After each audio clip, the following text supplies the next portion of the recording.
All right, we are theoretically here. I don't know what happened. Oh, I do know what happened now. Has it happened again? Yeah, no, it didn't crash. The problem is that I am still the burned out USB drive is giving me problems. So when I removed it, I hadn't I hadn't switched everything over to the next drive yet. So now I'm having to. And that's why OBS crashed probably, is because it had to upload new files, even though it was the same file, just on a different drive. All right, folks at home, you don't give a shit about what I'm babbling about. Don't worry about it. This is Rogue Trader. It's the 14th episode, maybe. I don't know. It's called Thin Skin. I'm Go ahead. I'm here today. I'm gonna be calling people by alternative names. So Rules Guy James, please do your intro. Oh, I thought you'd take more of a dig than that. That's a nice one. No. Listen, you need a new online handle, and I was like, what would we do for James? Just Rules Guy James. He knows the rules. Okay, no worries. Look, I've been flat out this week. Unfortunately, not with a lot of fun stuff. Although I have actually played quite a bit, but I've just had this major work deal that is finally all done. We took the obligatory photographs of everybody shaking hands on Friday, so I can wash my hands of that and pass it on to the people that actually do the stuff now that I've negotiated the stuff. But I mean, I wouldn't say sleepless nights, but my daughter's been getting into my bed in the middle of the night as my 5-year-old just decides she wants to sleep in our bed. So she kicks and she throws her arm out, so I'm not going to want to sleep. But yeah, exactly. Yeah, the H is for hell. But in terms of gaming, actually, I've been pretty active this week. I played Star Wars on Monday, or Tuesday for me. I played 2 games of Warhammer on Tuesday and won both of them. I ran Pendragon on Thursday. I ran the penultimate game of my Numenera campaign on Friday. So I'll finish that game off probably later on this month, and that's a 5-year campaign done and dusted. Wow. And we've already started talking about what to play next. So that's yeah, impressive. It's been a pretty so it's been gaming, work, and a lack of sleep. Although I do manage to get some painting done this morning, so I've managed to get back and get my I'm curious. I'm curious. 5 years of Numenera is a lot. Like that's a lot. In my opinion, that game does not have the legs required to make that interesting for 5 years. But kudos for that. So your players, yes, are they leaning towards a game with more rules or about the same? So it's funny. We've been having this conversation over the last couple of days because we sort of started to talk about what we want to do next, and I sort of said, okay, here's 2 ideas. Thanks, Arthur. I've got 2 ideas that are, the idea is more important than the system. In which case, what I'll probably do is I'll probably take bits and pieces of different systems to make the idea work, and then I've also got systems that I'd like to try that I don't necessarily have the idea to go with that system yet, but it's like I was saying, so what do you guys want? Do you want to start with the idea first and we'll make the system work, or do you want to start with the system and we'll build a story in that in a session 0? And they asked, like, okay, so what systems do you want to try? And I put down, I meant to say Powered by the Apocalypse, but I said Apocalypse World, which I think is actually a specific. Apocalypse World is the one that spawned all the rest. Yeah, it's the original. Yeah, but it's like a post-apocalyptic thing, isn't it? And so this particular group is 2 girls and a guy, and one of the girls is very interested in sort of like socially driven games, and so straight away she's like, no, I'm not at all interested in apocalyptic setting. I'm like, I didn't mean post-apocalyptic, I just meant Powered by the Apocalypse. And she's like, yeah, I'm not a big fan of that system. And I said, look, every time I've read anything that is Powered by the Apocalypse, my first thought has always been, hey, this would make a great one-shot con module. Yeah. Don't know how well it would work as a campaign. But everybody keeps telling me that Powered by the Apocalypse is the second coming. So therefore I feel like, I need to do something with it. It's the same with Burning Wheel. Everyone tells me how good Burning Wheel is, to the point that when I don't like it, I feel like there's something wrong with me. That's so weird, because I hear... I'm a huge Burning Wheel fan, and I will be the first person to tell you it's not for fucking everybody. In fact, it's only for about less than 10% of the gaming population. And second, we don't stan Luke anymore. Luke is a real motherfucker who done some real motherfucker ass shit motherfuckerly. Yeah, Okay. I heard about that. Yeah. Yep. Luke Crane can go fuck himself. So bringing this back to Dave's question, Yes. I don't like Numenera as a system. I really like. I tried it, and I had my own reasons for not liking it at the start that were completely biased. But I have not really enjoyed the system as a mechanical mechanism. But the players made the game. You know, like that we just did weird shit. Like it was a game setting where I could just throw really weird stuff at the players, and it was all just part and parcel of this weird sci-fi setting, and they loved it, you know, and so we really enjoyed the game. So I think that one of the ideas that I put to the players is a sort of system light, sort of steampunk pulp, almost like sort of inspired by things like Carnival Row or The Rocketeer, somewhere like in that sort of 1880s to 1930s style pulp aesthetic. Which would probably be more sort of system light and more sort of story and character driven. And the other idea I threw to them was, sorry, go ahead. Have you looked at a system called Hollow Earth Expedition? I know Hull. Yeah. So, and the other thing I was going to say was the other idea I pitched was more of a like I've liked the epochal sort of style of Pendragon, except for the fact that the players in my Pendragon game are.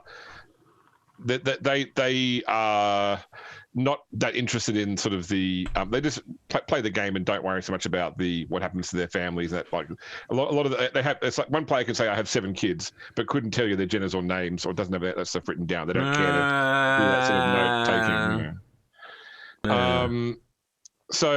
But I put those 2 ideas forward. Like 2 players, like okay, I like the idea of the epochal game. 1 player's like I like the idea of the steampunk game. So it's not going to be resolved until there's some sort of session 0, or you know, even just a further gathering. But I figured no point in pushing it while there's still at least 1 session of Numenera to go. Sure. But I would say that whatever I do, it'll be more system heavy than Numenera is, because I avoid the system like the plague because I don't like it. Mm-hmm. I mean, like Power by the Apocalypse, in my opinion, suffers the same problem that Numenera does. Yeah, like that's one of the things that I've said, because I've been running a game in the Sprawl for the past several months, and like it's fun, but like there are times where I'm like, I wish there was more mechanics to this so that I could dig into a little bit more. Yep.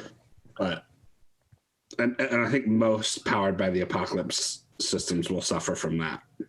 Yeah, you get real powerful real quick, and then it flatlines, basically. Like you plateau like super hard in that game.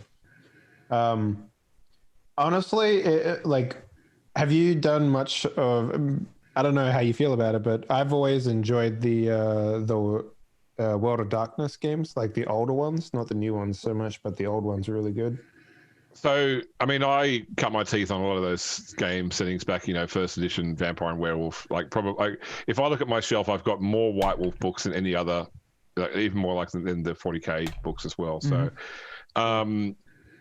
so one of the players in this particular group is a big anti-White Wolf person. She played a lot of White Wolf back in the day, but has sort of just, like Arthur will tell you, White Wolf in larger groups tends to come part and parcel with social drama, and I think she's had enough social drama that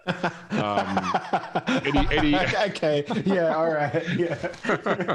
I can get that, yeah. Now, the only other one that I would recommend, I don't know if you've looked at yet, is Stars Without Number. Is just fucking amazing. Yeah, so a lot of people. So a friend of mine worked on that too, and apparently it's very good. I haven't actually picked up or had a look at it.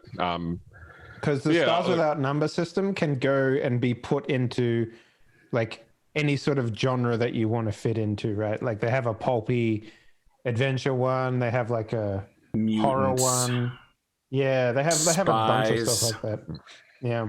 It's still all in space though, but it's like, hey, this takes place in like a primitive planet, and it's like, mixes all those things together. It's one kicks ass. Catholic super robots show up as paladins, come save people. They're just like, welcome, Christ will save you. Get behind me while I destroy all of the evil bad mutants. You're being rescued. Please do not resist. Yeah, exactly. I will ask you though, Dave. Have you seen any of the gameplay footage now for the Wraith the Oblivion game for Oculus coming out in April? I saw the trailer for it with like the world and rolled in game trailer. Yeah. Like I really do rate the one I shit. bought. The one I bought was fantastic because it's got three M2 slots and a 2080 card. All right, we're back live. Sorry, Dave, you were saying about you saw the trailer for Wraith the Oblivion. Yeah, I don't know. It's not what I was expecting. I wanted more of a traditional game than what they gave us, but it's I don't know. They've released like a tech demo out to some reviewers of the first level of the game, which I've watched people play, and I really like the fact that they've got this sort of voice that is so someone who's played a lot of Wraith in the past. It's definitely the Shadow, where effectively things like the player does something that gives the ability to now move objects in the real world, and you get this voice saying, I've suddenly become more powerful. And when I say I actually mean you. Sorry, you have become more powerful. So that's obviously the Shadow talking. That's awesome. Oh man! For anyone that's never played the Wraith RPG, when it first came out, every character would have a shadow, which was sort of their evil side. And when you were playing the game, the intent was that everybody played the shadow of the person next to them. So you played your own character and the person besides you shadow. Yeah, I really liked in the World of Darkness stuff. I really liked the Geist book. The Geist book was fucking awesome. I don't know why they didn't remake it for the new World of Darkness stuff, but I was actually kind of annoyed that they didn't. To be honest with you, it was one of the more interesting. Like I'm pretty partial to like when they do the mortal stuff and then they give mortals like extra powers, like just to try and get remotely in the realm of a werewolf or something like that, and they never do, obviously, but like the guy stuff was really good because it was basically like you're a dude that dies, but you so badly want to cling to life that a ghost like spiritually attaches itself to you, and then every time you die going forward there'd be like a weird accident that happens to someone else near you and then you take their life and you keep going, but like you get like more and more fucked up every time you do it. I know, it was a really cool system. Like man, I want to play WOD. Arthur, you want to run a WOD game?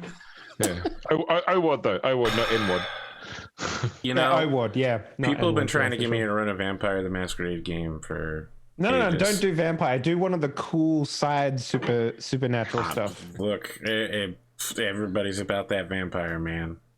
But only 3rd edition, not 5th. I don't get it. I mean, the new one is like quite easy to run, I would say. The old stuff is quite. Yeah, but the new one's wrapped in layers of controversy. So I mean, the old one is wrapped in layers of controversy. I don't want to have to learn 2,000 years of history just so I can run a fucking one shot and not have somebody be like, "Well, actually, that's not how a Toreador would react." You see, the Treaty of 1476. I'll be like, what the fuck? What was I supposed to read that from a splat book or something? Am I in an encyclopedia? Like, I can't even tell you what all the clans are. All right, Malkavian, that's the one I know. I've started Transylvania Chronicles 3 times unsuccessfully. I would really love to run a full Transylvania Chronicles at some point, which starts in 1188 and goes through until 1998. Wow. So is that some Vlad the Impaler shit? Like you just show up and Dracula's like, "Yo, what's up, guys?" Blah. I mean, Vlad Tepes is in the game, so that doesn't surprise me. Yeah. Man was pretty good at putting Turkish heads on spikes. Yeah. And sometimes not just the heads either. What else could you put on a spike? Listen, spikes are modular. You could put anything on a spike, really. You could put another spike on a spike. Damn. All right. Rules guy James, you got anything else for your intro? I've spoken over long and crashed the stream once, so please go to someone Actually, the stream has crashed. Oh, well, you've only crashed. I've crashed the stream. Don't worry about it. It's not you crashed the stream. Although Dave was talking when it crashed before, so I'm actually going to wipe my hands of that. It's Dave's fault. Yeah. All right. Business guy Dave, do your intro. Okay. Hi. I'm apparently business guy Dave, known for doing new stuff. business. I want to talk about a game. It's called Outriders. I don't know if you guys have seen it, but God fucking damn it, guys! That game is both awful and amazing at the same time. And okay, so it does the thing that Destiny does, where it like does like the looter shooter grind, right? Except they're just like multiplayer. No, fuck that. It's all single player. Like, just go do all the single player stuff. It's very much like a early 2000s mentality of game design, which is just super refreshing these days to have, I will say. But it still has all the trappings for like modern gaming and stuff. I don't know. They released a demo, and this is how weird this game is. They released a demo. It takes you like 2.5 hours to do the demo, complete it or whatever. They did two things that made the internet just fucking devour this demo constantly. First, they made it so that your gear and progress carries over to the main game when you pre-order it or whatever. And the second thing is they made it so that you can grind for legendary gear in the fucking demo. So there are people with like 150 hours, 200 hours in a demo that lasts like 40 minutes. Just grinding out these fucking gear drops and shit in the game. Absolutely fucking insane. Oh god. They actually had to like patch the demo because so many people were like grinding, and they're like, okay, we'll patch it and we'll add in some extra stuff into the demo because you guys are going fucking nuts. That is wild. Absolutely wild. Like, you don't see that shit anymore. Not only do you not see demos for games anymore, like good demos, but man, there's just crazy amount of shit in there. Also, I mean, that's pretty much all I've been doing. I mean, I've been looking at homes to buy, and we went to a construction site and walked around like the house and stuff, and yeah, it's exciting. It's exciting. Pondo, your house, it was new, right?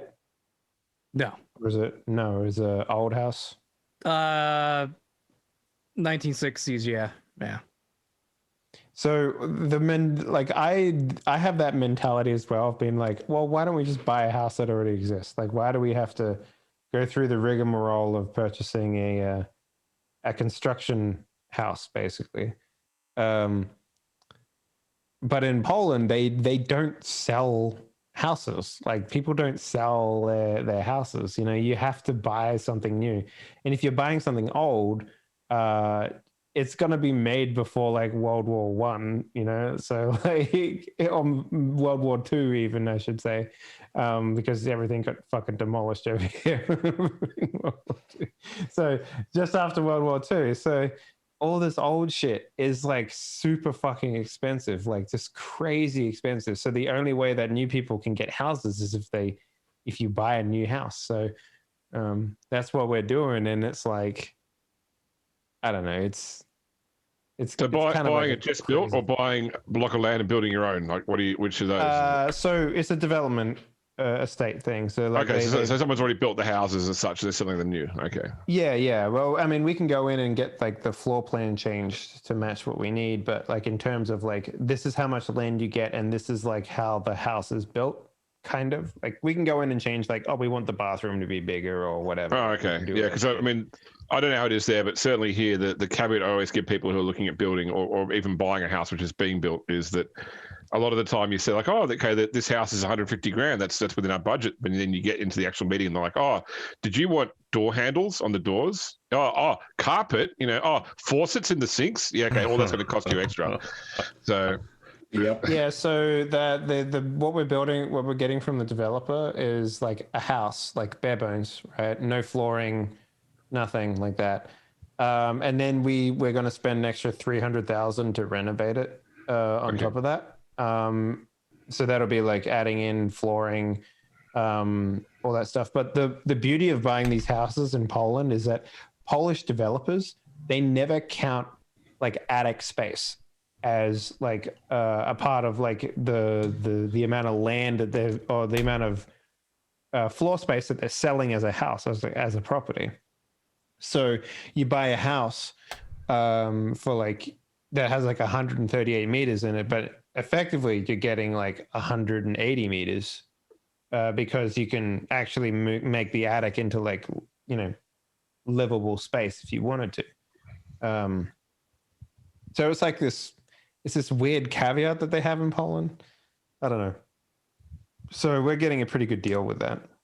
And it's just outside of Warsaw, so it's like, you know, biggest population area in Poland. Not that Poland's very big, mind you. It's like, still, it's close to the action, and I don't know. I think we're getting a pretty good deal. The estates next to us that we're buying in, like we're buying ours for like 600,000 for the property, and the places next to us are going for like 1.2 million and shit like that, with the property being built on top of it. So it's like, I think we're getting a pretty good deal. The only problem I have is like it's sort of far enough outside of Warsaw now where there's not a lot of really built up things. So like men around you. Yeah, so there's not really like, you know, big shopping malls or anything like that, or like, you know, it'll be a little bit difficult to get stuff. But the amount of people that are moving into this area now because of all these properties within the next 5 years, it's going to be like, yeah, they're going to need some shit out there for sure. It's the next big development hotspot that they're going to be like, all right, we need to put in grocery stores and shopping malls and restaurants and. Mm-hmm. So yeah, I mean that's the plan. And also just looking at this fucking Empyrean game. Hey guys, want to learn a skill set you'll never use ever again? Listen, Empyrean. you motherfucker. Half of that game is signals logic, and I'm sitting here going, holy shit, is this something I learned to do in college? This is gonna be great. I can't wait to put this to use. Yeah, I'm actually pretty excited because like they have this really interesting system in this game where you can like design spaceships. And I don't know if you guys ever played Gary's mod back in the day, but they had like modes in the game which were literally like you would build like a spacecraft and then you would try and like pressurize the spacecraft in Gary's mod. It was like the only thing that I can think of that had that in there. And now there's actually a game where you actually have to pressurize the interior of a spaceship before going out in the atmosphere. I mean, No Man's Sky, whatever. Who cares about that shit? But this one, you're actually like brick by brick building the fucking spaceship. I don't know. That's cool. I'm into that shit. Give me that. I'm into it. Okay, if it involves pressure control, just make sure Arthur doesn't play it drunk. Ooh, that's a callback.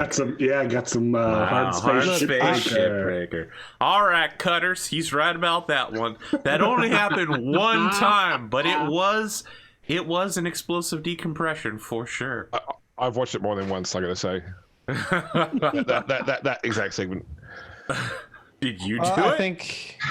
So no. Just I have not explosive decompressed the ship in the game, so I didn't play as much as you did.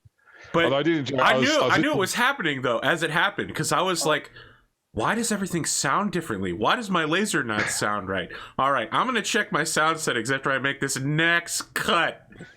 Yep, and then boom.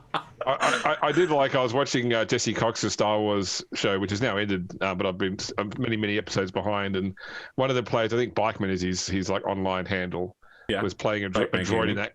Yeah, playing a droid in that game. And at one point, he's like, I'm gonna go to another room and just practice my enunciation. And so a player walks in, he's there going, explosive decompression. Explosive decompression.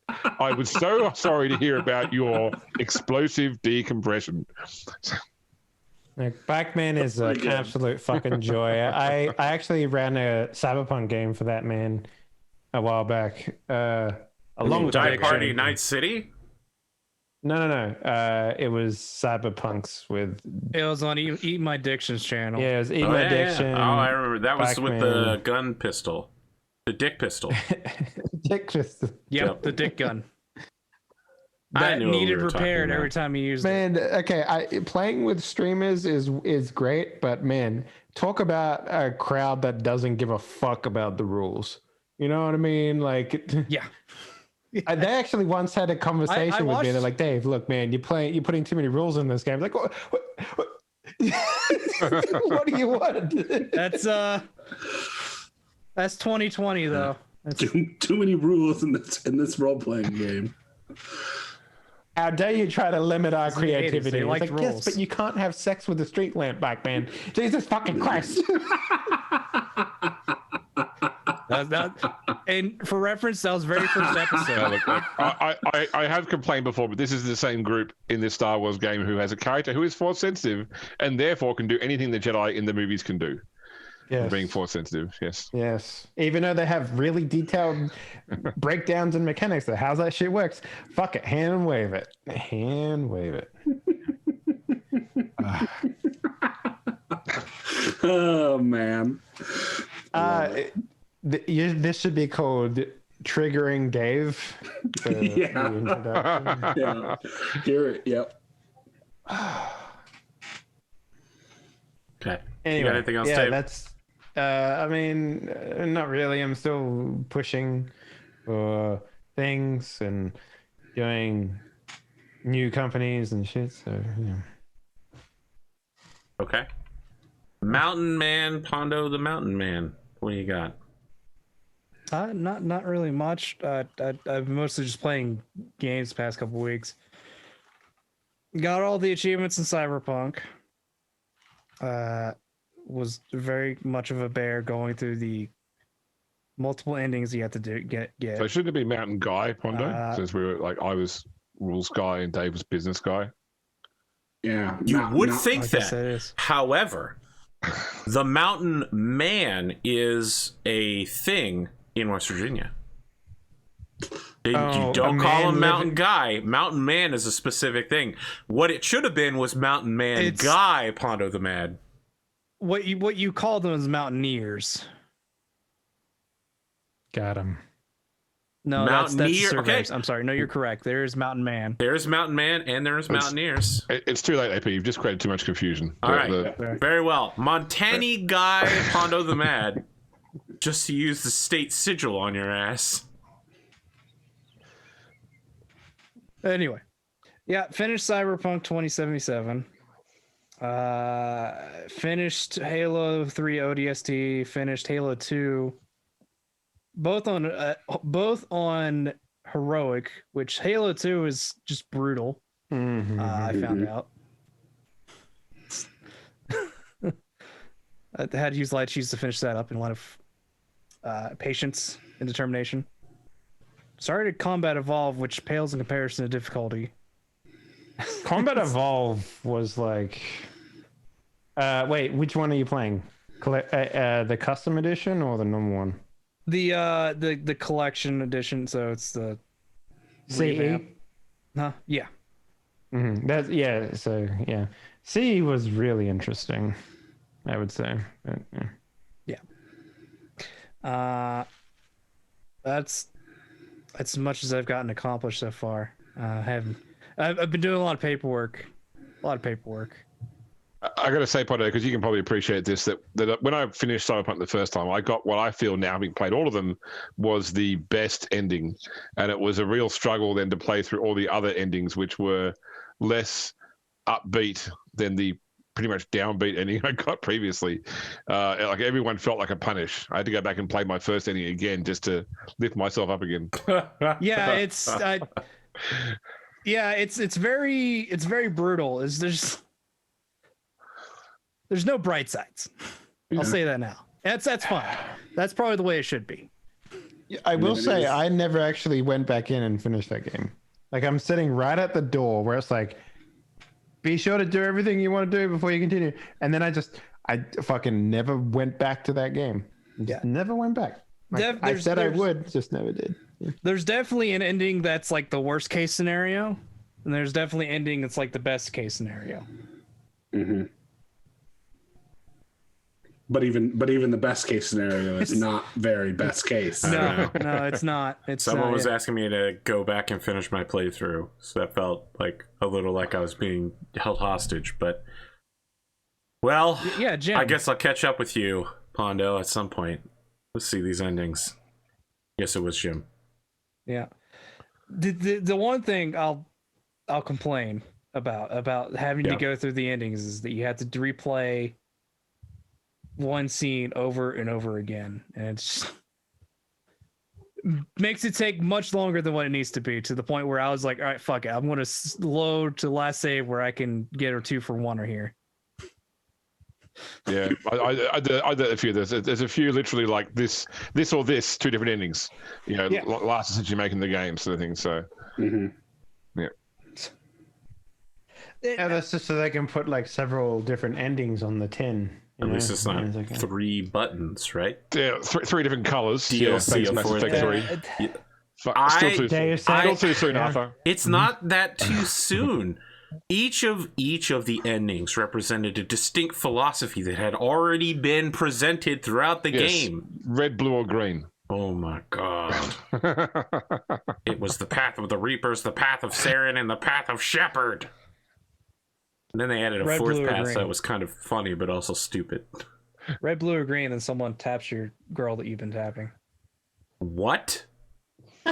That's not how it goes. What the fuck? That is a very broad, very off the wall summary. Pretty much. That's not even remotely a correct summary.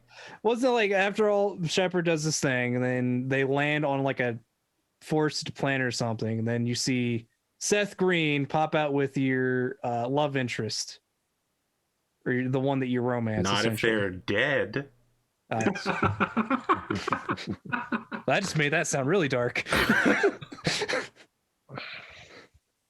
Oh man. Yeah, all right, listen, chat. I know you might have just got accidentally spoiled about the end of Mass Effect 3, but the Mass Effect series has been out for like a decade, so I feel pretty confident about this one. It's still a great game. Like it's still a great Look, don't series. worry. You'll get to Mass Effect 2 and you'll forget everything I said. Mass Effect 2 is great. Yep. It's like when I played Wing Commander 3 way back when, that it took me forever to realize there was an ending where you could actually like be with your love interest in the game, because what I didn't realize is that in the last mission of the game, whichever wingman you take are always scripted to die in that mission. And so if you take your love interest, you know, it just shows the character later on looking lonely. But if you actually tell them to stay the fuck at home, then it actually has a scene after the credits where, you know, Blair is with his love interest. Interesting. Yep. But what if Caden and Ashley? No, that's crazy. All right. You got anything else, Montana guy, Pondo? No, that's it. By the way, the state seal of West Virginia is Montani Semper Liberi. Just for those of you at home that don't speak Latin.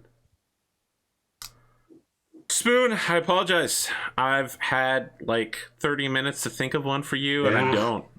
Yeah. It's a shame. Just letting the whole team down here. Spoon guy. The collector of spoons. That's right. Shrimp guy Spoon. There we go. He shrimps for everybody. I see him shrimping over on Eric Vulgaris, shrimping for Matt Koval, just shrimping everywhere he goes. Yeah, he's so enthusiastic about the things that he likes. Yeah. Yeah. Someone was like, Arthur, you seem energetic. I'm like, what? Have you seen the circles under my eyes, brother? Are you looking for that Arthur in the room? Who's he talking to? Yeah, so we had our Irby Derby, the trash can derby. Oh yeah, don't spoil that one yet. It hasn't gone public. It's so good. It's so good. You know, I didn't think we could get 8 people to do an entire BattleTech match in 2 hours, but we fucking did it. Yeah. I was like, chess clock, you have 30 seconds. And everyone was like, I move here. I shoot. Done. Yeah. There's not really far you can move with 2-3 speed. Yeah, right. What about the 8-10 urban mech that we had in reserve? You got an 810. Yeah, it was the. Oh, that's how I know you haven't watched yet. The disco ball, Sun Spirit. Yeah, No, it had mask. Oh, it was man. ridiculous. I kept waiting for like AP to just pull it out in the middle of the battle and be like, oh, and this guy jumps onto the field. It's But, Duncan Fisher here. Yeah. No, I'm excited for Solaris Nights to start up, and so we can start doing some episodes. Yeah, I'm that's looking official. forward to That's that. happening in Yeah. like a week and a half, 2 weeks. Actually, during everybody's intros, I was just finishing up rewriting the rules. Excellent. Yeah, nice. Yeah. Yeah. Let's see what else. Oh yeah, we played some Star Wars. That was a lot of fun. I really enjoy that game. You're talking about the secret game of Star Wars we don't talk yes, about. the secret game of Star Wars that we don't talk about. Yep. That James and Rat are in. Yep. Okay. And Spoon. I mean, yeah, I'm also going to be finishing up my Sprawl game here in the next probably couple weeks. Probably, it's not a 5-year run, but it's about 6 months. So it's been pretty fun. But I'm ready to move on to a new system that has a more robust mechanic system, I think. What are you thinking? Where are you leaning? So I'm thinking probably something with Genesis. I've been wanting to try a Genesis BattleTech game, and where we play BattleTech on the tabletop, and then for interpersonal relations and like personal combat using Genesis. So I'm interested to see how that goes. So I mean, yeah, look, I'm interpersonal relationships in the BattleTech universe are like, you bone your sister. Jesus. I'm sorry, Not all what? of us are Jade Falcons. I'm Jade Falcons, Capella Confederation, Yeah, that's true. Federated Commonwealth. Like, how long do you want this list to be, man? Like, Look, if there's one thing the BattleTech writers are like, look, we need drama. One of two things needs to happen: war or incest. Let's flip a coin. Song of Ice and Mix. yeah, exactly. Push a mech They out were of a like- window and Yeah. paralyze him for life. You know? Yeah, just completely. I ripped couldn't all through find the a new. powers later The on. It's gyro like, oh is my so God. rare. We couldn't find a new one. We need a Star League era gyro. Who has a better story than Mackie? There's a mech called Hodor, and all his like arms are broken, and all he can do is just like hold two giant shields for some reason. listen. That's all he does. Dave, so a new BattleTech novel came out that wraps up all of the fiction for the current era, like 15 years of novels. And in it, they develop a new mech whose only purpose is to put its arms up like this to block someone from jumping on top of you from above. They have a button that literally just makes the mech's arms do like a Mazinger stance. Why? What else do they do? Because it's shaped like a pyramid, and so when you jump down on them, your mech does the split instead. You just fall off and hurt yourself. They're like, "Yep, it took 300 years of mech technology, but we finally invented it. A way to finally stop did it. someone from falling on you." We've finally done it. We've invented the most powerful mech ever. So what happens if they don't fall on you? What do you do then? Nothing. You shoot You them. die. That's it. You die. Oh god! It was a mech that has literally only been used in one battle in the BattleTech universe. It's nice to know that I wasn't wrong when I decided to go. Yeah, the BattleTech universe just ends in 3067 for That's me. well, long before 3067, I think. Nah, because that's the end of Civil War. I Like, mean, So Catherine gets arrested. That's the end of the universe for me. Everything that happens after that is stupid. that's fair. That's fair. James is nodding his head. Yeah. I agree. I that's where I stopped. Man. Yeah. Mech Commander 2. Anything up to Mech Commander 2. Oh, pretty Mech much Commander is- 2. What a great game. So good. Yes. Not as good as Mech Commander 1, but still good. I'm annoyed because I actually still have the discs, but it won't work on a modern computer.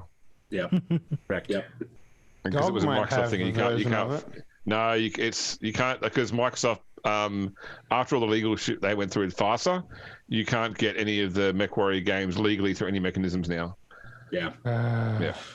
My brother actually Run a VN. bricked a laptop at one point, trying to install an old MechWarrior game onto it. Yeah. Just totally screwed it. I mean, I still have MechWarrior Gold right over there with my manual. Very nice. Yeah, so that's pretty much it for me. Just ready for some Rogue Trader. All right. Well, I want to say to you, audience at home, maybe you didn't get in on Eco and maybe you didn't get in on Valheim, but if you like spaceships, and if you're a Warhammer 40K Rogue Trader fan, you probably do. Let me tell you about Empyreon, which is a game that's been out for like 6 or 7 years, but it finally released a couple months ago. I was like, man, can we find a space version of Eco or Valheim? Give me something with spaceships. And then someone was like, Empyreon, Galactic Survival. And I'm like, okay. So I got a 90-day server on that. I might extend it. We're going to space. We're going to go to space. We're going to do space things. I am bad at the game. I died immediately after landing. I was eaten by a sea monster. Didn't expect really it. Funny. I turned to look at the land. I landed my pod by the beach. I turned to look at the land. I was like, ba, ba, ba, ba, ba, ba, ba, ba, ba, ba, ba, ba, ba, ba. Look at this beautiful land. Oh God, I'm being eaten. I killed the sea monster, and I drank the milk that I got off its dead corpse, and I got indigestion. Then my indigestion after 5 minutes became food poisoning, and I died. So it killed me twice. Then I died of hypothermia retrieving my corpse, so it killed me a third time. That's where I stopped, because I was tired of dying. Well, at least you didn't pick good. The tutorial is very long, very girthy tutorial. Yes. You'll be there for a very long time. But at least you didn't pick a trophy universe. Most of the stuff you don't have to learn, though, by the looks of it. Like, most of it's just like, hey, go pick up this thing. And it's like, okay. But then sometimes it won't work. So you have to like, you can manually skip through it. Yeah. Mm-hmm. Look, the tutorial's like 9 or 10 parts and I've only completed 2 of them. But I'm looking forward to opening the server up and I've seen how this works with Valheim. We're going to depopulate the world immediately. Oh, we're going to be looking around and be like, ore? Does anyone have any ore? Is there ground left on this planet? No, what's going to happen, Arthur, is how many seats in the server, by the way? It's a 10-slot server. We're probably not going to exceed 5 or 6 at any time, given the way the other games are gone. There is an entire galaxy in there, bro. Yeah, but we have to get off the planet first. Exactly. That's the thing is we have to That's to what build everybody ships. says. They're like, if you can get off the planet, you can go anywhere you want. It's getting off the planet that's the hard part. All right, I think in a lot of cases, everyone will just be like, okay, let's get some miners, let's join together and make like a CV, and then we'll go out and we'll see. Things, so. I definitely intend to run a combat carrier other people can launch from, but that's like in-game stuff. Yeah, good luck with that. That'll be very hard to build. Yeah, but you know what? I did find it incredibly. I found it incredibly wholesome this week that it turns out they put one of those family tree things on the back of the Mars rover. You know, like this is my family thing, and on the back of your four-wheel drive. Courage. And so yeah, they had them all lined up there. You know, I thought that was wholesome. Let's all remember that Mars rovers sing themselves happy birthday as they slowly die in service to us. I'm deeply emotional about the fact that we leave them there and we don't bring them back. Hey, Mars is the only planet in the universe that's entirely populated by robots. Mm-hmm. Correct. That we know of. Yes. All right, let's get this thing started. Who knows what the skip intro button is, because I'm probably going to have to patch the first intro to the second intro, so fuck it. I don't know. You skip to some point, I guess. James, tell us what happens in the aftermath of our shooty battle where we go back into space and we shoot more people in space. All right. Previously on Rotator Tide of Iron. Rotator. I'm tired. What can I say? The crew sets out aboard Lucky 13 and the War Dog to lead the Centillan Fusiliers and the Macabian Janissaries against the Orc base. Adrian Thorne deftly pilots Lucky 13 through a barrage of autocannon and heavy bolter fire, strafing the Orcs on the ground. Pierre Cowles directs fire from the ground, watching from the command coupler of the War Dog as las cannon fire from the Tide of Iron destroys the stake defenses. Sister Dawn charges on wings of fire into the Orc tank line, slaying an Orc crew as she lands before saving Pierre from a bomb squig. A Nero bullet confronts the Orc Big Mech Uckstab Gutsnapper in the cargo bay of Lucky 13, managing to slay the beast despite receiving heavy injury. I thought his name was Nosgit Grogstomper. No, that's the captain of that's the captain that cruiser. Oh, you're right. I got it. Yeah, that's the captain that I'm probably going to meet here soon. All right. Thought for the day: do not be troubled by the horrors of war, rather the unseen horrors of peace. So, unseen horrors of peace. When you put a hot pocket in your mouth and it's still hot, and it like burns the top of your mouth. Unseen horrors of peace. There you go. Okay. So everything is under control on the planet. I believe that the next thing was to take him back to the ship, but you were talking about who was going to go on what ship, because the Eternal Praetorian is making orbit now, along with the Hand of Calixis, and there is a kill cruiser on its way to you. So, did you want to start off with that conversation as to who is assigned where? Yes, I'm going to go on to the Internal Praetorian. I think everybody else is going on the Hand of Calixis. Okay. Don't quote me on that because I don't know. Because Adrian's the pilot for the Hand of Calixis. Right. He's the one that has to figure out how to do a donut in it. Bryn Carco is the pilot of the Eternal Praetorian. Yeah, and I got to yell at him to make sure he does it. Well, he's the old pilot of the Hand, so. Oh, okay, never mind.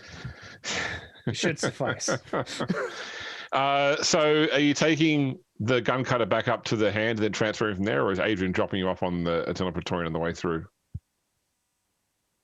My assumption is that he would drop me off. That way they could go. Okay, no worries. So you guys are heading up into space in the Lucky 13, along with a few other vessels that are on the ground of yours that are also heading back as well.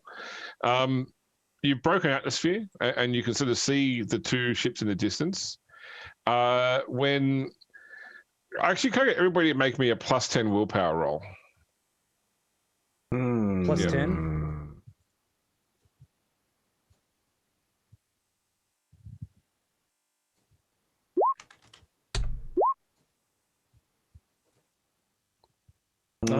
Yeah, I think I'm also going to spend a point. Wow, that's completely opposite now. Well. All right. We're from -4.7 to 4.8. Nope, I still failed.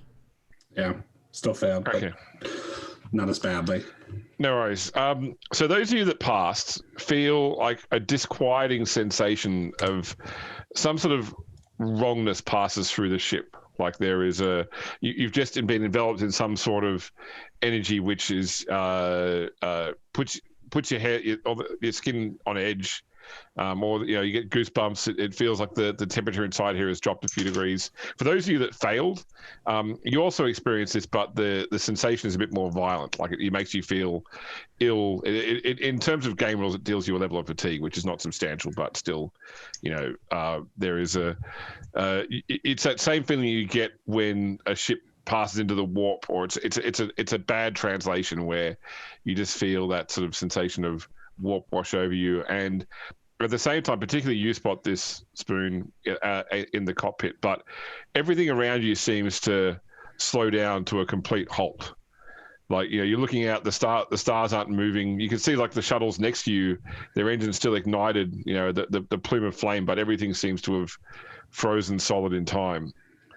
And the sort of like a bit of color drains out of the world around you as well. So I'm assuming that everybody will be sitting probably, because the cockpit's not really got like a command deck as such. It's got two seats. If you look at the map, you'll see that. Let's say you have a nice handy dandy floor plan. Yeah. Yep. So where would everybody be sort of riding back to the Hand? Nero's in the cargo bay, the cargo hole, getting ready to be dropped in. And he's keeping a close eye on the head of his enemy, and he's also trying to find literally any medic who will patch him up. Okay. I mean, did you bring anyone else back on this ship with you? I don't know. You I mean, tell me. It was just like we were the only hand, like other than like the people who brought the stuff. We got the sisters with us. Also, well, yeah, I was gonna say Don's. Okay, no worries. So they're probably all down in the loading bay as well. You probably got like some crash seats, or like the seats against the hull where you can strap into there, and they're probably there. I mean, you all notice this sensation of time slowing, and in fact, Nero, when you're down with them, they all seem to just look still in coma, well, not comatose. They're just eyes open, but like they're frozen in time. Damn it! Is anyone paying attention? Oof, that was a bad trip. Anyone? Medical attention. I'm heavily wounded. I mean, probably someone has like made sure you're stabilized, but you'll get probably. But I mean, he's got 2 critical damage and 0 hit points. So person giving you medical attention is now frozen in time. Yeah, he's just like snapping in their face. Yeah, well, when you're snapping, you get no sound from your fingers as you snap. Oh shit! I tried my Vox speed to just say like hello, because can anyone hear me on the bridge? Yeah, you don't even hear like the click of the Vox speed coming on. Like, you know, there's that sort of push to talk type click. But you don't hear that. I sighed deeply, and then I began unleashing a chain of expletives about orc boy weirdness, but no one can hear anything. You can hear your own voice. Oh, interesting. Yeah. I can't hear me snap, and I can't hear the thing. Is there anybody up in the cockpit with me? Is anyone riding in the co-pilot seat? I would probably be in the back, most likely. Okay, that sounds like a no then for you, Spoon. Yeah, no, I'd probably be in my quarters. Okay. My designated room. Yep. Captain's ready. And room. if there isn't an extra room, it's just like a velvet rope section that he sits in. I mean, there is like this. So there's a pilot and co-pilot's room. I think that there are single rooms and double rooms in the back. So yeah. You know, it's a good floor plan when it's actually got a toilet on it too. Like most ship floor plans actually like have Jagged toilets. Alliance too. Yes. Yeah. This one's actually like double too. This sounds like a man who's looked through a lot of floor plans for fucking role-playing maps, huh? Oh, this building doesn't even have a house. This house doesn't even have a toilet in it. That's it. I look at a lot of plans for work as well. So, you know. Okay. Spoon, what are you doing? You're in the cockpit. Everything seems around you frozen. You trying a few things. Like if you pick up, say, a pen and then drop it, it just hangs in space where you last let go of it. So you can move things, but nothing seems to move independently of you. Whew, okay. Yeah, I guess. I'm going to get up, like let go of the controls. Nothing bad happens. No. So yeah, I'm gonna get up and go down to I'm gonna go looking for hopefully someone else who is alive. Okay, no frozen. worries. So Pondo, where you are, there's probably nothing's really happening in your room, and same for you, Dave, that necessarily trigger you to the fact that time is still to a stop, other than the fact that you felt this sort of ill sensation and the world is dimmed and gone cold, but until you actually start trying to interact with objects is when you'll start to work out that something strange has happened regarding. Like if I was writing it on a piece of parchment with a pen. Yeah, no more ink flows, for example. Yeah. Okay. So there'd be a lot of cursing at like a ink, like a feather quill and ink quill. It's like, why is the bloody thing not working?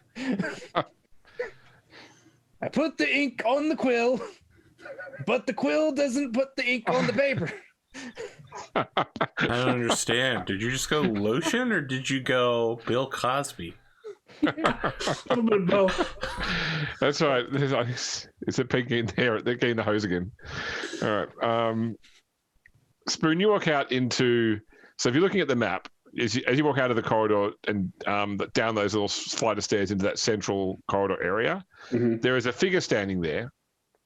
It is a slight you'd say woman from the point of view of like she's very very svelte frame, she's dressed in a motley of colors, you know. So for you, Spoon, who is familiar with 40K, I'm describing a shadow seer. Okay. So effectively a woman in like multicolored skin tight clothing, who has a hood up and a mirrored mask over her face. She has a staff in one hand and a pistol on her hip. The staff has like a sort of, but from her back, she's got these two sort of like curved pipes, and the staff and the pipes seem to exude this mist into the air, which seems to flow naturally despite everything else being stopped around her. And one thing about it, because her outfit is quite colourful, it's mainly colours of yellow and green and white. They're quite vibrant, despite the fact that the rest of the world is dim somewhat. Okay. Yeah, so I think when he sees her, like his hands drop to his weapons. Yep. And who are you? I am a player looking for the four of you. Are all four of you here?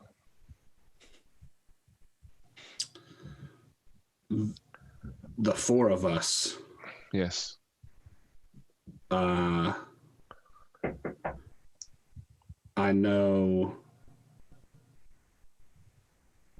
there are a number of people on this ship, four of which might be who you are looking for. Is she between me and Lord Commodore's quarters? Yes, unless he's taken the pilot's quarters. I'm assuming he's taken one of the single bunk rooms. Yeah, that's also what I assumed. Okay. Yep. Why are you looking for us? There are things that you have missed in the story, and you are putting yourselves in great danger. Not only yourselves, but the story. If the play cannot be acted properly, then the audience will be disappointed. I think he tries to like activate his Vox speed and gets the same thing that Nero did. Yep. So I'm guessing probably at this point, Pondo, you might like emerge, having like worked like on the way to the stationery cupboard to get more pens. Does anybody have a working pen or maybe a better flowing? What the hell's going on? So presumably at some point, do you come upstairs, Arthur? Yeah, but it's like limping, and I've left the head behind. Okay. So you still armed? Are you still armed though? Jesus, James, come on, it's a Nero. He probably isn't carrying his heavy bolter in his arms, but it is almost certainly strapped to his laser backpack. Yeah. He's just like, he sees the Shadow Seer and goes, fucking monologuers. Because if you recall, Nero's a big fan of the theater and has probably seen a Harlequin troupe perform before. Probably not a Harlequin troupe. Probably people play acting as what Harlequins are. Well, you know, Shadow Seers definitely are the monologuers of that particular. Yes, potentially. So what you do notice about it when you're looking at her is whenever she looks your way, her mask always seems to reflect your own face. Even when she's not looking directly at you, when you look at her mask, all you really see is your own face reflected back at you as well. And now you probably all notice that there is a very sort of a sweet smell in the air that seems to emanate from the mist coming out of the pipes on her back and from her staff. It's a calming thing, despite everything else weird about this circumstance. She sort of looks at all four of you and moves to one side. So if you wanted to, you could all like gather on one side of her rather than standing around her. Or if you want to, you can still surround her. Nero moves to the front of the group. He's still like holding his left arm where he took all that damage before. He just rolls his eyes and goes, "Lord Captain, can I introduce a charlatan and major pain in the ass?" My name is Salandri Veilwalker. Uh-huh. I have come to offer you some aid. I fear that your particular troop is cascading its way towards the end of the third act, yet the intermission hasn't even begun. Go Why are you on. speaking in riddles? Why don't you How- speak plainly? It's how their kind works. Yep. They're far too meta for me and my theatrical tastes. Practically Shakespearean.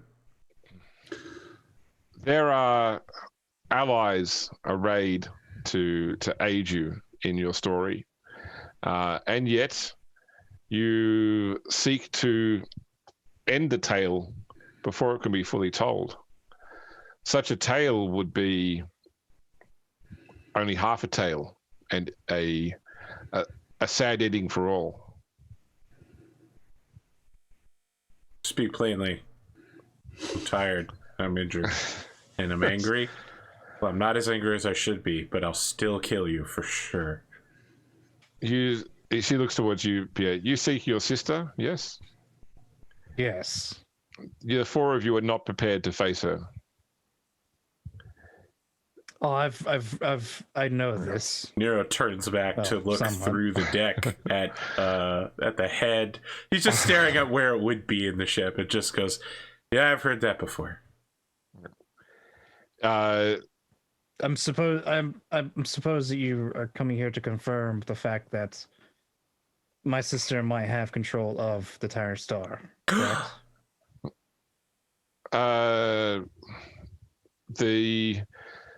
From what I understand of your mind, I think that the answer would be yes, though that is not what I have come to confirm. I've simply come to tell you that if you face your sister now, even if you do defeat her, you will only become her. Wait, are you drugging us? I feel fine. Are you sure? Are you sure your shoulder's not more hurt than you thought? She looks at you there and says, "You put far worse things into your body."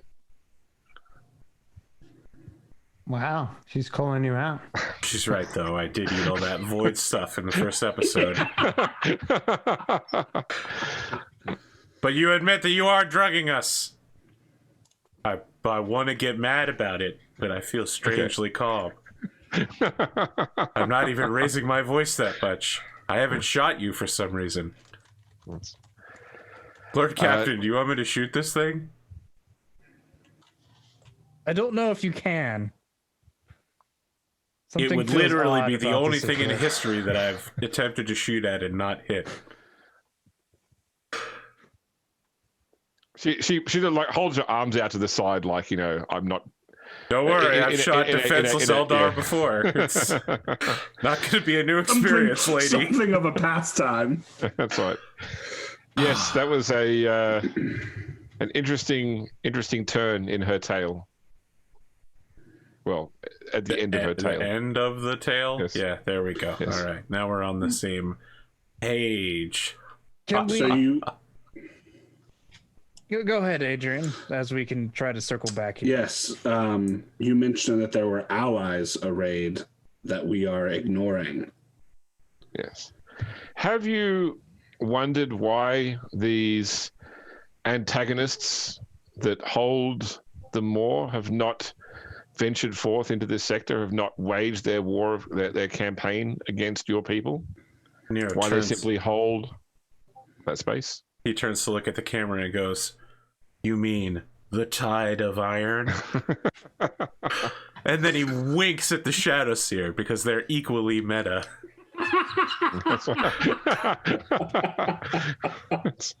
Lord Captain, I believe she wants us to finish the second season before we move on to the third one.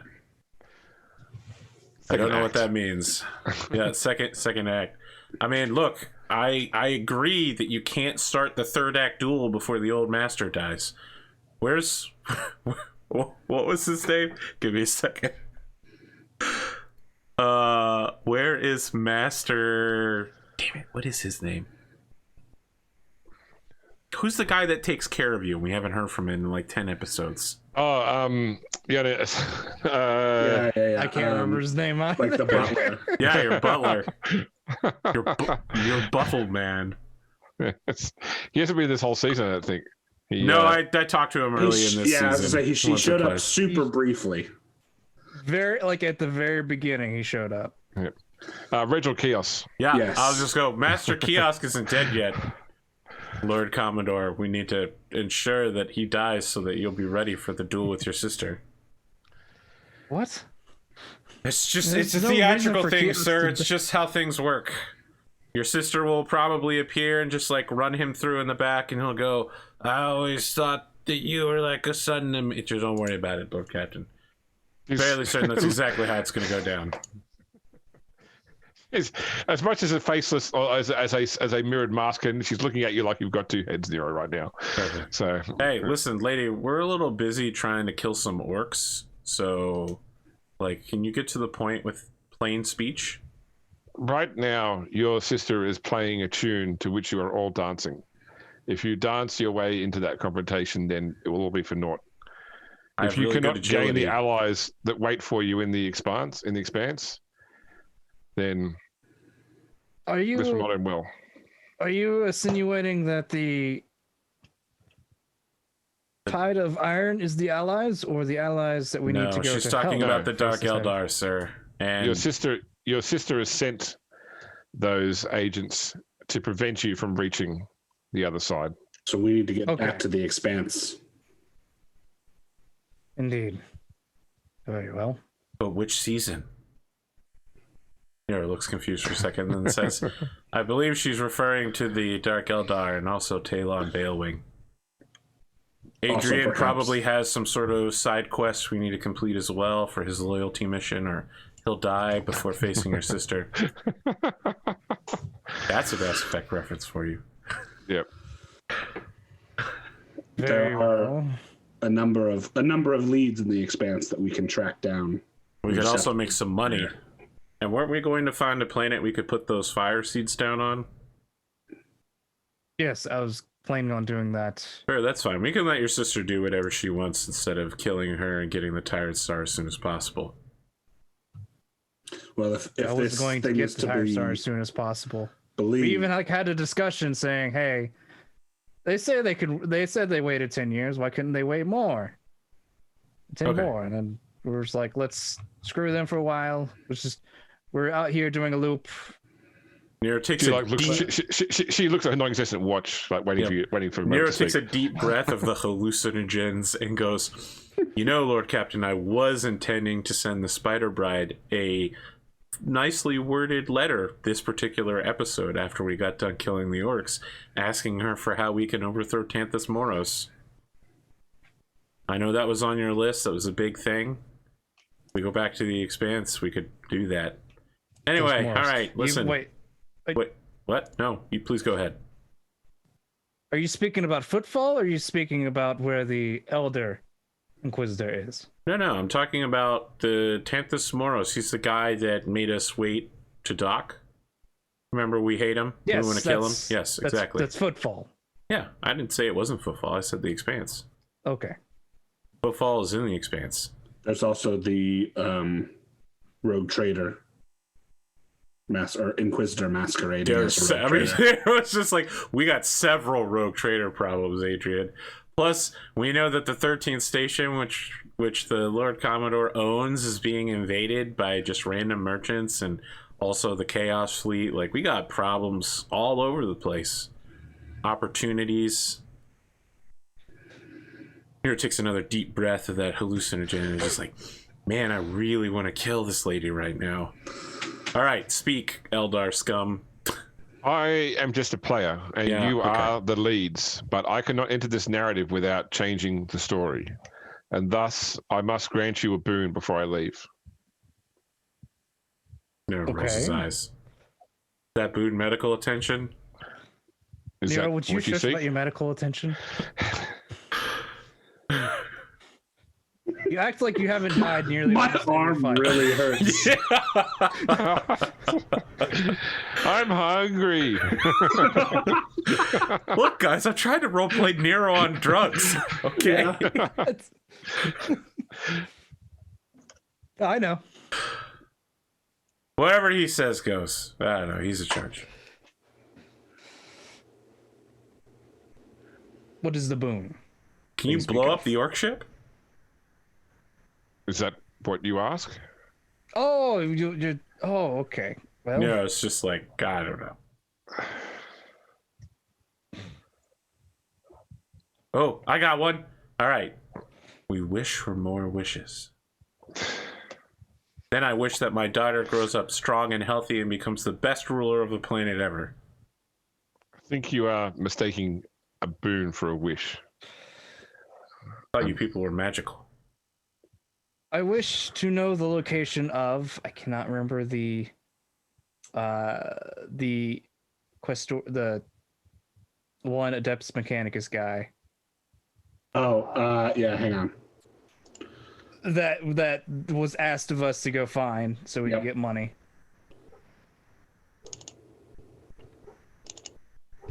Man, that's a callback. Mm-hmm. It is. Mm-hmm.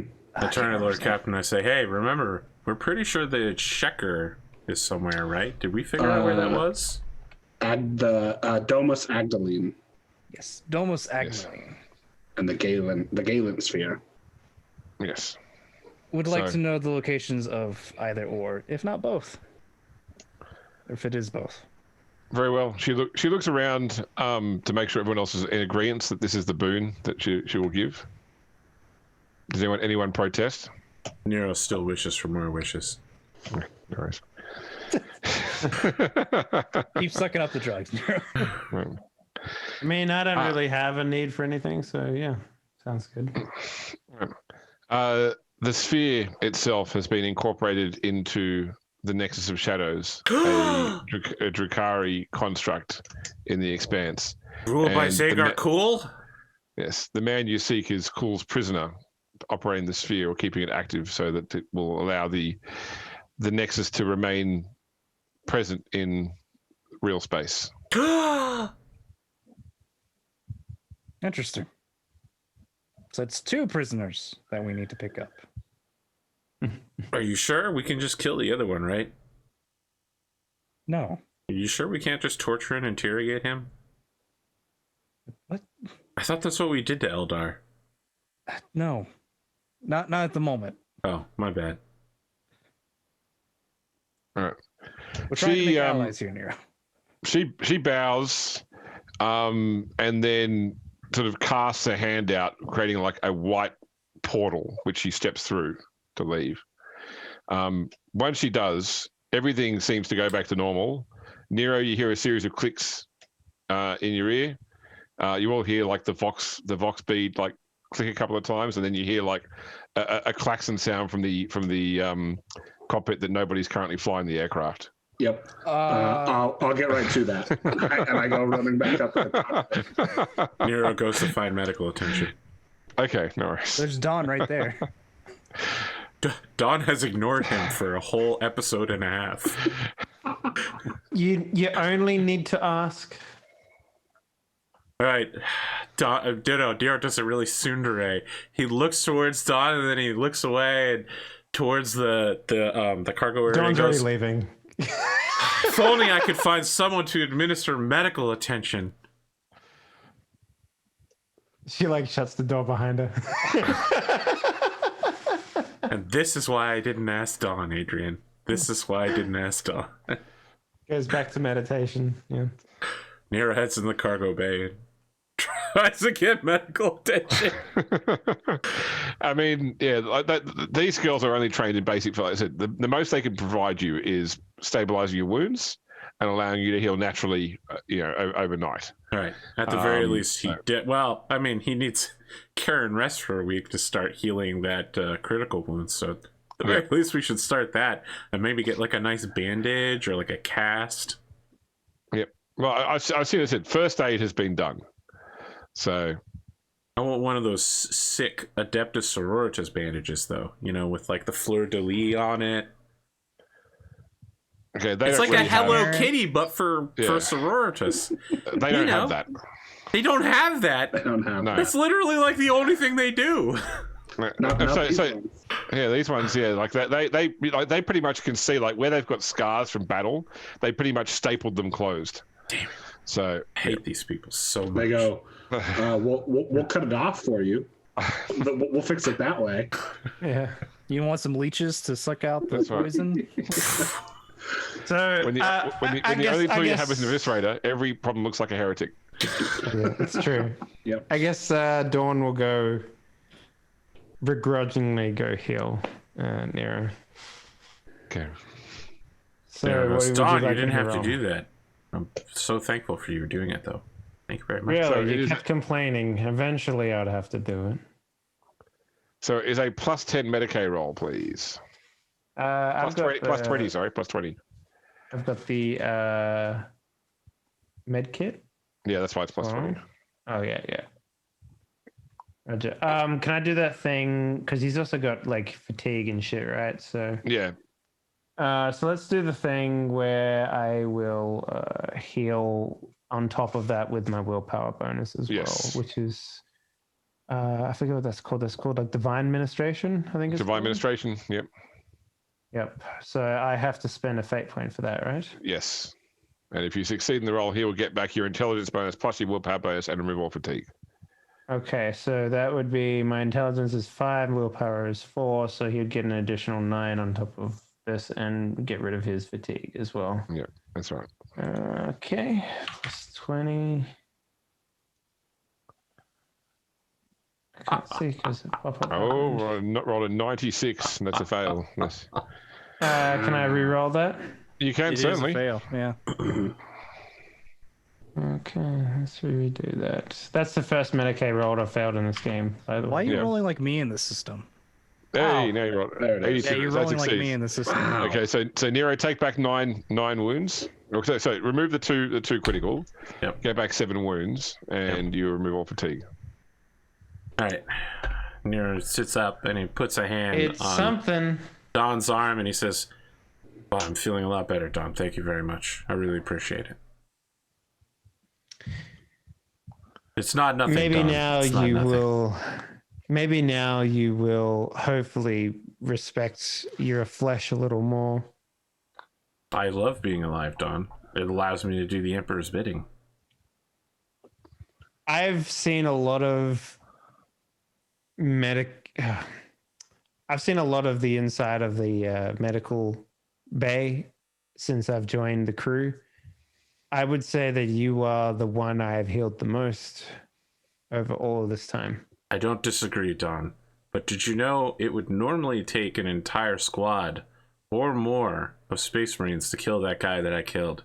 And really, I got a little bit lucky. And the GM tilted things a little bit in my favor. Otherwise, I would have been really fucked. But, like, the things that I do, no one else can do. Well, perhaps it's good that I am here, but at the same time, I would highly advise that you refrain from being stabbed, shot, eviscerated, blown up. I appreciate And how much you care about bitten? me. I tried to put in for a No. vacation, but if you remember, the Lord Commodore made it so I couldn't take a vacation. That wasn't part of the It's- business plan. You It's said, less of- what do you want to do? Take a vacation or do the thing that you want? You remember that? There was a whole episode about it. Well, I would hate for you to fall out of favor with the Lord Emperor if you overuse his abundance of care. No, I think he walks with us, Don. We've done some pretty incredible stuff together. Mm. You don't agree? We've No, killed a he lot does. we've killed a lot of people, Don. A lot of bad people. Very few good people. Then he thinks back to the ship that was totally burned out from the inside. He says, only a few good people, unsuspecting civilians. collateral damage. Just don't become so reliant on his intervention. That is all I will say. You know, I've been on the battlefield before I met you, Don. That's how we met, I believe. Yes, I think that was in our backstories. Yep. Nero looks around because the drug is still in his system. I feel like I'm not going to get anywhere with you with this conversation because no matter how much I ask you to be a little bit more careful and not throw yourself so willy-nilly into the fires, you seem to do it anyway. Then let me One say day this, I won't Don. be there, though. What do you think will happen if I'm not the one taking these horribly grievous wounds? Other people will die. I am a bulwark of the Imperium. He stands to his feet and he looks at his character sheet and he says, I am a guardian. That's what I do, Don. Men are meant to be thrown into war. But they don't have to die. You have a better place You know what? Actually, I'm tiring of this conversation. We're going around in circles. Every single time that I talk to you, Nero, it's the exact same fucking thing. I tell you to be careful. You tell me that I am immune to everything, but the only reason you're immune to things is because I am here. Keep that in mind. Okay? I haven't said I'm immune this time, Don. Uh-huh. I have something I have to go back to. Yet you still do the stupid shit that you always do. Bulwark or not. Nero doesn't say anything, and he lets Dawn get the last word and walk away first. Oh, that's character growth. I know, character growth. Yeah, that's some Jimmy Woo stuff Nero right words there. Indeed. I like the idea that like there is like a list of your name, and then like a part of it disappears, and the end just slides in again. It's like I think Adrian comes over the Vox and it's like, we're approaching the Eternal Praetorian.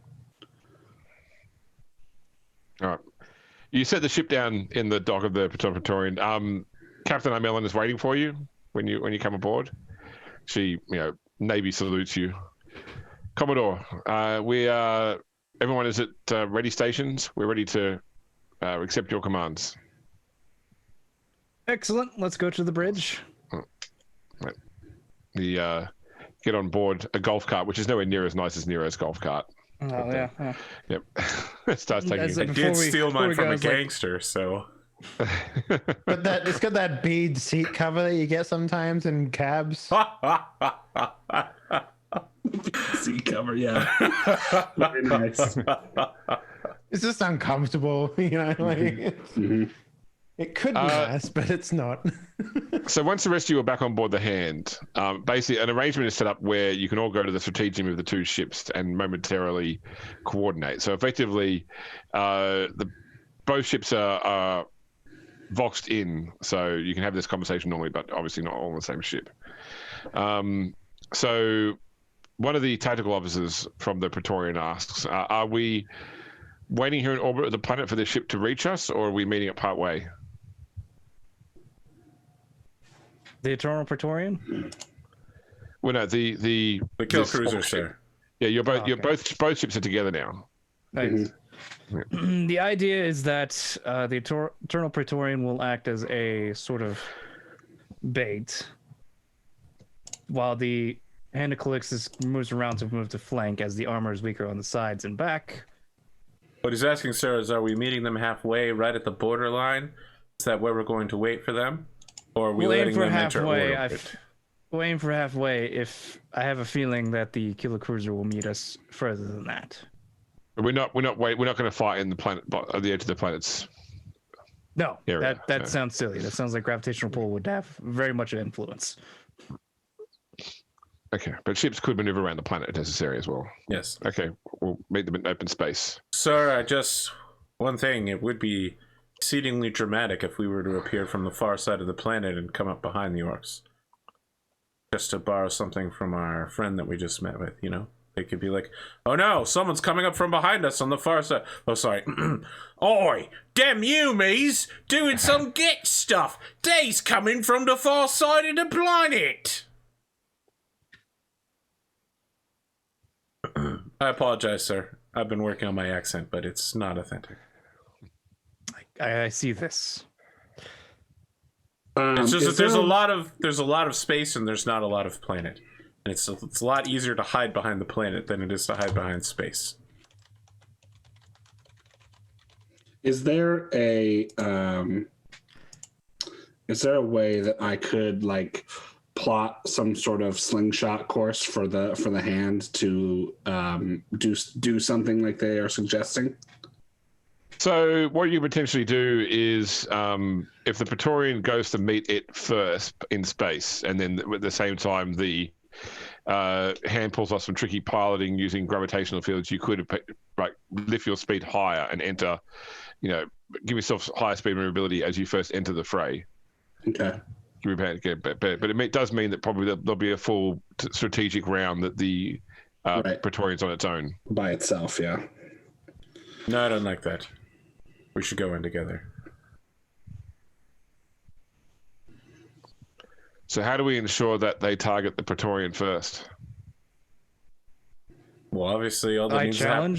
I've voxed them and challenged them, or however way I communicate with an orc. Communicate with an orc, sir. Please, we don't need your jest. This is a war room. Just call them gits or something.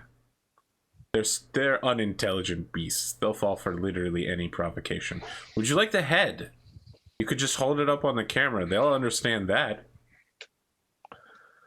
Sure. All right. Someone go dispatch the shuttle.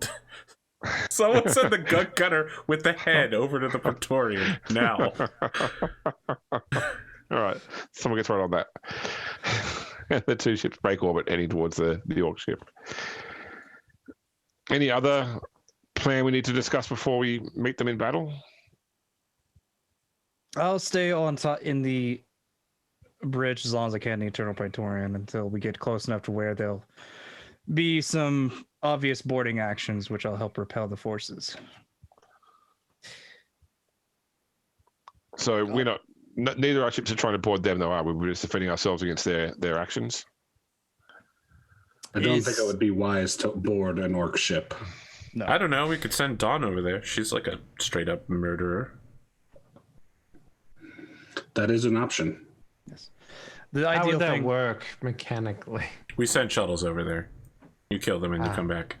Yeah, or if they ram you, they board you and you counterboard them at the same time. If they ram us, we're in some really deep shit. Something's gone terribly wrong. If they ram us, we have fucked up super bad. Yeah. Essentially, if there's boarding actions that the orcs are trying to do, we want it preferably on the Eternal Praetorian because it has the labyrinth set up. What makes it harder for them. Right? Correct. I think that's how it's supposed to be. Okay. All right, then. Yeah, the two ships sort of separate off enough that you can sort of, easily flank once they start to draw towards one. As you're drawing closer, you do indeed get a Vox communication from the orc ship.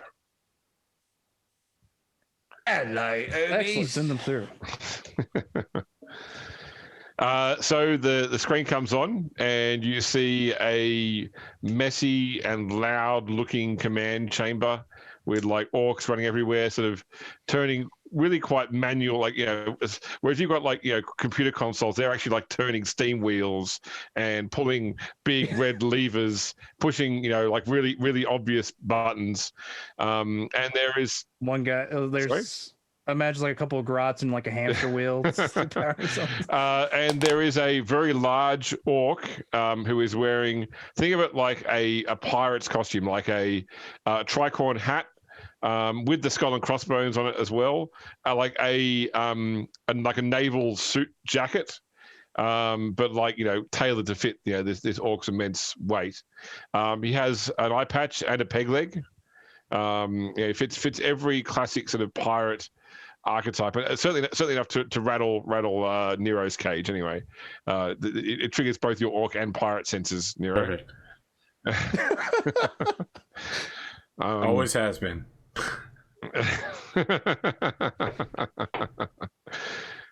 Quite literally to the T, the orc, the pirate. Yeah, that's right. Yeah. No, if only he was a heretic as well. Yeah. has a power claw on his arm, so like a massive pneumatic claw wreathed in a power field. And he does have like an orc version of a dueling pistol at his waist. You know, so it's like a ornate shotgun.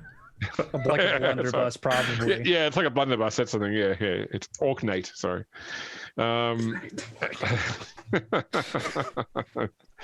So how do you answer when he appears on screen?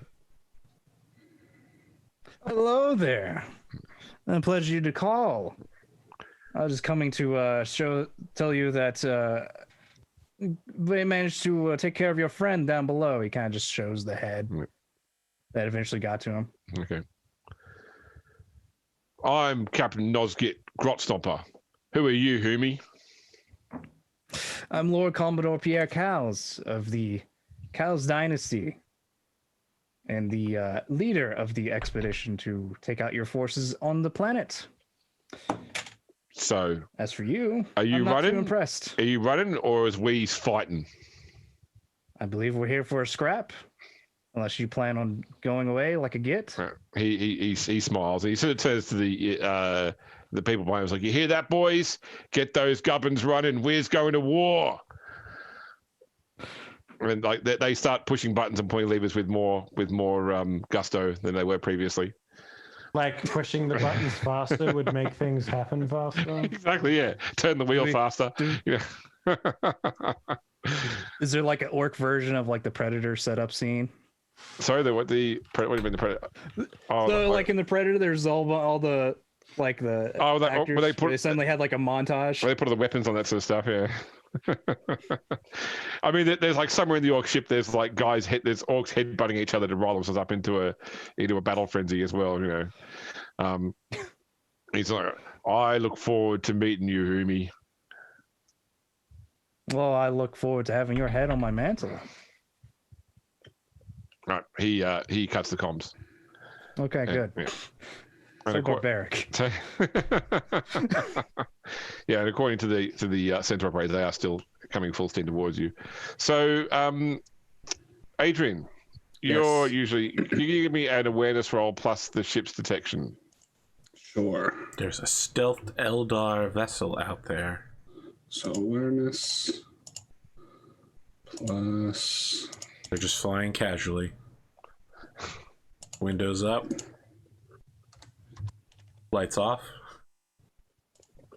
Wow. Can barely squeak by like that, Adrian. At least you roll a 69, so that's all right. Nice. Nice. Yep. So at least double points, right? So 0.2% now. So you can pick up as the ship is approaching. First off, it does have a slight speed advantage on the Eternal Praetorian. Not as fast as the Hand, but it is still it does have some decent speed for such a large ship. From what you know of orc cruisers, this one is even more heavily armored, if that were actually possible.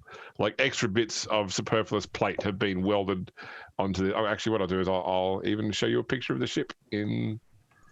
There you go. Okay. Very nice. Yeah. Sure, it just very looks nice. like an Imperium So ship many just guns. Yeah, I mean, some of them are definitely aesthetic only, still being worked on. But it definitely has a lot of weapons. It has, from what you can pick up, some sort of lance-style weapon on the front, along with prow-mounted macro batteries, and then lots of broadside weapons as well. You can't pick up anything that's aft-facing, but certainly it is over-armored even for like an Imperial cruiser. Anything else about that would come up on a scan at the moment without what degree says? No. So other than the fact it's got lots of weapons and the fact it's more heavily armored than a regular kill cruiser, that's what you can pick up. But it also probably turns like, it turns like it looks. Mm-hmm. It's not maneuverable at all. So you guys will be in range at range 9, and the Praetorian will be at range 6. So are you planning to begin fire as soon as your forward guns are in range? I think that's a Pierre call, and that's, we would be like, Voxy. First off, we can shoot outside of that, right? We can shoot almost double that number. Yes. Yes, but I think we would. I mean, this is just my suggestion. First, we need the Eternal Praetorian to get aggro. And second, we have to maneuver. Then we have to maneuver around behind them. So, like, opening fire. This is what I was getting at, was to whether or not you actually engage as soon as you're in range. James, are you trying to bait us into making a mistake on the internet? No, the idea is to wait until I draw aggro, and then the other guys will go around and All start. right, Adrian, start releasing the smoke. Indicate that we've got a flat tire, and we'll be joining the battle later. All right, I hit the big red button that says question. Smoke. What is the Eternal Praetorian's morale at? Believe 100. Okay, so it'd be 105 because of the into the jaws of hell. Yes. Since I'm on the ship, it would be plus 5. Okay. All right, but say into the jaws of hell as if you were an orc. You need a jaws of hell. Oh, That's pretty good. I don't think it was pretty good. Yeah, works for me. Okay. Okay, so the hand will be on. I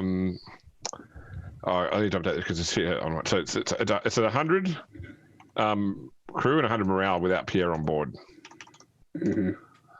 So you have no modifiers to take it below that. So crew 100, morale 100.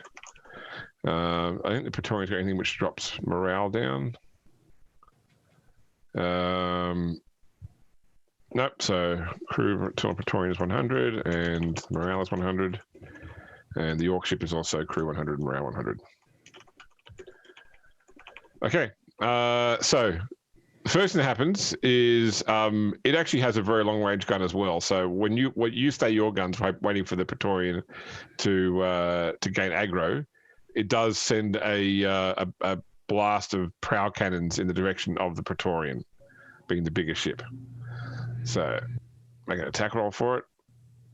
My skill is 45. Oh, that's not good. Yep. Okay, so that hits. Now I got to roll. It's a D5 every time it fires for strength.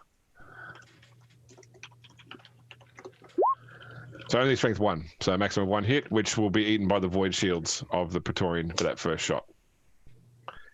All right. Okay. At closing speed, so right at this point, the hand has started to peel off. Trying to look a bit limpy and give me. Let's just see. Nero, you always want to do this. Give me your concealment roll. Yep. I stand behind Adrian, backseat driver, and I go, all right, fly casual. Feather the throttle, Adrian. You start whistling while you're trying to be Listen, casual. before we make this roll, I want to remind you, I have it on video of the time where we were fighting tanks in whatever that game was. And I literally 360'd behind an enemy tank, and you were like, turn us more so that we can avoid the gun. And I'm like, motherfucker, we're in a wall. I literally am behind him. I can't turn. And then we got shot and died. You always want something more from me than, whoa, fuck. That's like a 98, right? Yeah, so not good. I'm gonna re-roll that. That's not so good. Let's use all my fate points now. Mm-hmm. Okay. Needing them. Yeah, we're if we lose this fight, we're not doing too good. If we lose this fight, I know how to make ships that don't look threatening to orcs, right? So I'm just like, all right, Adrian. No worries. Yeah. So they are ignoring. Oh yeah, I tell my crew to run in the guns. So at what range do they start shooting on the Eternal Praetorian? Well, effectively, they've got a base range of 9, so effectively at 18. But I'm just treating it as a 9 because you cover your closing speed. So within the next half an hour, then all ships will be in range of their guns that are 6 range, or basically, I think they've got some 3 range guns, but I think the Eternal Praetorian's got all 6s for range. So in the following strategic round, the Toronto Praetorian will be in range with all of its guns. All right. But can only fire prow and one side. I would like to propose, James, that in that half an hour, Adrian, Don, myself, and Captain Parrington all sit down and have a conversation over tea. Okay, no worries. I mean, the first shots have been fired, but now it's. Right, yeah. I mean, strategic rounds take half an hour. So. Yeah, they have to arrive. Very, very master and commander. Of course. Yeah, that's it. There's someone's counting down 4 minutes till impact. Yep. Captain Talmains. Lord Captain Talmains? Can I call you Talmains, or do you prefer Captain Parrington? He wouldn't be. So even while he's in charge, he wouldn't be captain. He would still be commander. Commander Parrington. Yes. What would you prefer to be addressed? Commander is fine. Very well, Commander. We've never talked to you, even though we've seen you in the background and occasionally mocked you. You're in charge. I just wanted to, have an introductory meeting, sit down. I've been wanting to talk to you for a few episodes. I just hadn't got around to it. How are you? Yes, How are you feeling about this battle? Are you sure that this is the right time to have this exact conversation? There's 3 minutes and 12 seconds before that round hits. It's probably going to miss. Don't worry about it. Surely there could be orders given out to men to brace, close bulkheads, etc. All right, Nero just picks up a comm and goes, brace, close the bulkheads, etc. So, Commander, mocking me, Master Bullet. Captain, before you became the captain of this, Commander, I feel like Captain would be appropriate, but Commander, fine, very well. Before you became the captain of this vessel, even if your rank is Commander, yes, I would mock you. But now I have nothing but the utmost respect for you. How reassuring. Now, are your gunnery crews ready for what they need to do? Well, we have to run out the guns again, but, they're not shooting at us, probably, so we'll be fine. They're ready to go. Look, just enjoy the tea. We have not sat down and had a conversation. We should. Don, Adrian, do you have any questions for the Commander? Surely you must want to know something about him. Favorite color? Favorite way he likes to eviscerate orcs? I'd be curious as to your naval background, Commander. Yeah, Nero turns interested. Yes. Before joining this crew, I served as the executive officer on a sword class frigate, part of Battlefleet Calixis. My background has been entirely in frigate and raider class vessels. I originally served aboard the Abundance of Wrath, a Hazaroth class raider, before moving up through the ranks. I have been at sea. I've been at the Void now for all of my life, 42 years at the mast. I must say that the style of this non-naval ship is different to what I'm used to, but can be managed, indeed. Does that answer your question, sir? It does, Commander. I feel a lot better going into this battle, knowing all of that. And I look at the rest of the bridge crew like, oh, look, we learned something new about it. The Commander. We've got another minute and a half until the round hits. More tea, Adrian? Yes, please. Perhaps Sister Leteinia, while we have the Vox open, a blessing for the crew might help boost morale in the in what's to come. All right. So she'll go and do that. Is that like what type of roll is it? That's a what is it called? I would take charm. I would take blather. Take any sort of positive. Is there like a religion skill? I was gonna say blather is definitely the Sunday school skill. I mean, there's what you know, but what you. I mean, like it's more of a social skill to deliver it. So there was like a special skill for this, wasn't there? I mean, blather is normally the skill that priests get. But It's I mean, a fellowship skill for sure. I know that much. I'd say charm, command, blather would be acceptable. All right, I'll do a charm. I'll do a charm roll here. Deceive if you want to die. Yeah, no, sorry, fellas. I'm literally fading here, so it's like I'm just not being super helpful at all. All right. Basic, So it's a plus 10 charm roll. Okay. Four. Okay, all right. Nice. So the crew will ignore the first 8 worth of morale that they lose in the first battle round, or the first time the ship's hit, as everybody's spirits are lifted, ready for the oncoming battle. Yeah, I'll talk about how the Lord Captain might be on another ship, but the God Emperor hasn't. It will always be here with us, and what's some other stuff? Maybe like if there's like verses. I don't know. Is it like a sermon? Depends on what you're going to take. Do we sing? Oh man, is there singing? Are there hymns? Yup. Yeah, I like the idea that I put the it. microphone next to the orga, and she like.